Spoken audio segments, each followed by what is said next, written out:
Je crois que c'est difficile, hein. C'est difficile de réaliser déjà, c'est difficile de redescendre.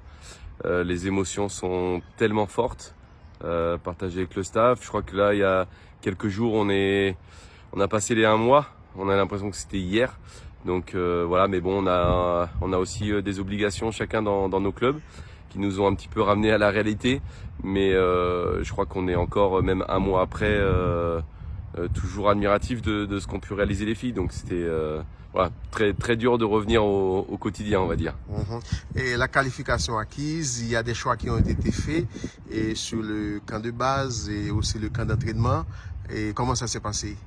Mais on avait deux personnes, Adrien Lucchino et Baptiste Frénois, qui sont restés en Australie après notre qualification, qui ont pu visiter les camps de base proposés par la FIFA. Et puis après on a fait un petit peu la synthèse de tout ça avec l'ensemble du staff et de la fédération pour choisir le camp à Perth, qui était le plus évident pour nous, puisqu'il dispose des meilleures installations, avec un terrain qui est très proche de l'hôtel. Et puis surtout le gros avantage d'accueillir notre dernier match de poule, qui sera celui qui peut nous emmener vers la qualification. Donc voilà, c'était des éléments assez importants, mais qu'on retrouve quasiment dans toutes les grosses nations qualifiées à cette Coupe du Monde. Donc la mission des émissaires en Australie a été pour quelque chose dans le choix qui est fait? Tout à fait. Il y a aussi la qualité des installations, le temps qu'on peut mettre, se rendre compte de tout ce qui se passe sur place, aussi des travaux qui sont entrepris par la FIFA, la qualité des pelouses, non seulement, mais aussi des hôtels.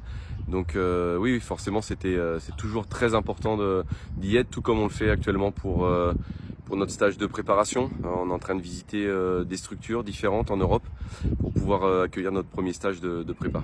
Vous avez encore là anticipé sur ma question et concernant le plan de préparation justement pour la Coupe du Monde, c'est quoi? C'est de pouvoir accorder des vacances aux joueuses parce que la saison aura été dense. Il reste encore entre 5, 6, 7 matchs pour celles qui jouent en Europe. La qualif à la Coupe du Monde, le déplacement en Australie, c'est une saison qui a été longue. Donc c'est très important qu'on donne une période de repos qui sera observée toute fin mai jusque fin juin. Et en fin juin, on se retrouvera en Europe pour préparer le premier stage, qui sera un stage un peu plus de cohésion, de préparation physique. Et puis ensuite, on est en train de négocier les matchs amicaux qui orienteront la fin de notre stage pour notre venue en Australie. On espère une bonne dizaine de jours avant le début de la Coupe du Monde. On est là en Turquie et pour un premier rassemblement après la qualification et 2 matchs en perspective face à Nigeria et Moldavie. Et qu'est-ce que vous espérez de ce rassemblement? On a aussi l'espoir de continuer de travailler parce que c'est très important pour nous de se réunir, de continuer à faire des matchs. On a vu que l'équipe elle progresse de match en match. Donc on se dit humblement que plus on va faire de matchs, plus on va progresser, se connaître aussi, peaufiner les détails, parce que la Coupe du Monde ça va se jouer à des détails, donc on doit être sur ce niveau d'exigence. Voilà, c'est le premier objectif. Le deuxième, c'est de pouvoir revoir quelques joueuses aussi, qui n'avaient pas pu être présents lors des qualifications. Ça c'est un deuxième objectif.